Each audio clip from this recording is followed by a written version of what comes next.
Hi friends, welcome back to our channel RD bakes and blogs. ఈరోజు మన 21 days weight loss ఛాలెంజ్లో భాగంగా lazy day 6లోకి అయితే enter అయిపోయాం. As యూజువల్గా ల్యూకామ్ వాటర్తో అయితే డేని స్టార్ట్ చేస్తున్నాను. లేజీ డే అని ఎందుకన్నానో ముందు చెప్తానండి. Next fat cutter drink time వచ్చేసరికి బటర్ మిల్క్తో అయితే స్టార్ట్ చేసుకుంటున్నాను. ఈ బటర్ మిల్క్ని ప్రిపేర్ చేసుకుని అందులో వాటర్ని అడ్జస్ట్ చేసుకొని తాగేసాను.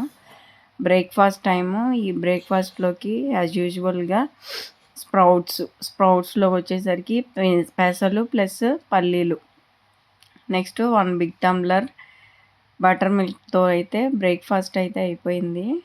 లేజీ డే 6 అని ఎందుకన్నానంటే నా వేకప్ అనేది 7 o'clock అయింది ఈరోజు.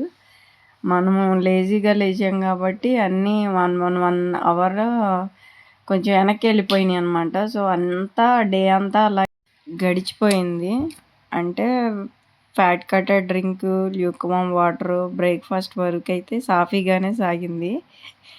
ఆ బ్రేక్ఫాస్ట్లో నేనైతే స్ప్రౌట్స్ తిన్నాను కదా, మా పిల్లలకైతే ఊతప్పాలు వేసాను. ఆ ఊతప్పాలు వేసేటప్పుడు అనుకున్నాను తినకూడదని, కానీ కప్ కేకులు చేశాను. తినలేదు. తర్వాత కప్ కేకులు ఆర్డర్ ఉంటే అవి చేశాను. వాటిని మాత్రం బయట ఇవ్వాలి కాబట్టి టేస్ట్ చూసి ఇద్దాము అని ఒకటి తిన్నాను అనమాట. యాక్చువల్లీ హాఫ్ తిందాం అనుకున్నాను, కానీ టేస్ట్ బాగుండి ఒకటి తినేసేసాను. ఒకదానితో కూడా ఆగలేదు, వరుసనే 2-3 లేపేసాను అనమాట. తినేసిన తర్వాత అనిపించింది, అయ్యయ్యో స్కిప్ చేసేసేనే, బ్రేక్ చేసేసేనే అని అనిపించింది.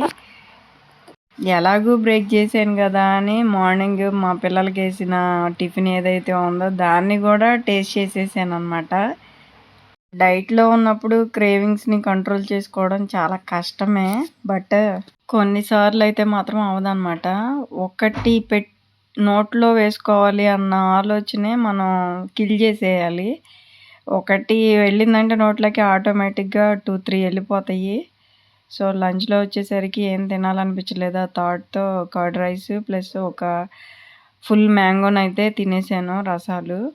నెక్స్ట్ ఏమీ తినలేదండి. ఇంకా నాకేం తినాలనిపించలేదు, ఆ థాట్లో ఉండిపోయాను. ఈ తినటం కంటే థాట్ అనేది ఇంకా మనిషిని కిల్ చేసిద్దని ఆ పూర్ణిమ మ్యామ్ చెప్పారు డైట్లో ఉన్నప్పుడు.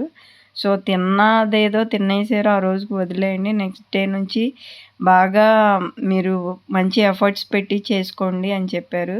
సో నిన్న డేని ఒక చీట్ డే లాగా వదిలేసాను. ఇంకా నైట్ ఏం తినలేదు.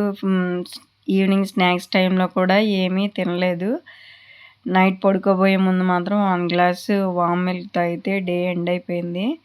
నిన్న కప్ కేక్స్ చేశానని చెప్పాను కదా, ఆ వీడియోని కూడా చూపిస్తున్నాను. ఆల్రెడీ షార్ట్స్లో అప్లోడ్ చేశానండి. ఈ 3 ఎగ్స్తో నాకు దాదాపు టీ కప్స్తో 30 కప్ కేక్స్ అయితే వచ్చాయి. మీకు గనక ఎవరైనా చూసి ఇంట్రెస్ట్ ఉండి కావాలి అనుకుంటే నాకు ఆర్డర్ ఇవ్వండి. ఛానల్లో ఆల్రెడీ నా నంబర్ ఉంది. ఇలా గడిచిందండి నా లేజీ డే 6. ఒకరోజు మనం స్కిప్ చేసినంత మాత్రాన వెయిట్ అనేది పెరగటం ఏమి ఉండదు, కొంచెం అలా ఉండిపోతుంది అనమాట మీడియంగా. నేను ఒకసారి వెళ్ళి చెక్ చేసుకున్నాను వెయిట్ పెరిగానా లేదా అని, ఏం పెరగలేదు. 1 వీక్ అయిపోతుంది ఈరోజు, రేపటితో 1 వీక్ అయిపోతుంది. రేపు వెయిట్ని ఒకసారి చెక్ చేసుకొని మీకు చూపిస్తాను. స్టార్టింగ్లో 54.6 ఎంతో ఉంది. రేపు కూడా ఒకసారి చెక్ చేసి మీకు వెయిట్ అనేది పెడతాను, ఎంత తగ్గాను అనేది. 1 వీక్లో ఒకరోజు స్కిప్ చేసినంత మాత్రాన తగ్గుతామా పెరుగుతామా అనేది రేపటి వీడియోలో చూపిస్తాను. అంతవరకు కీప్ వాచింగ్ అండి. నా వీడియో కనుక మీకు నచ్చినట్లయితే please like, share and subscribe to my channel. Thanks for watching. Thank you.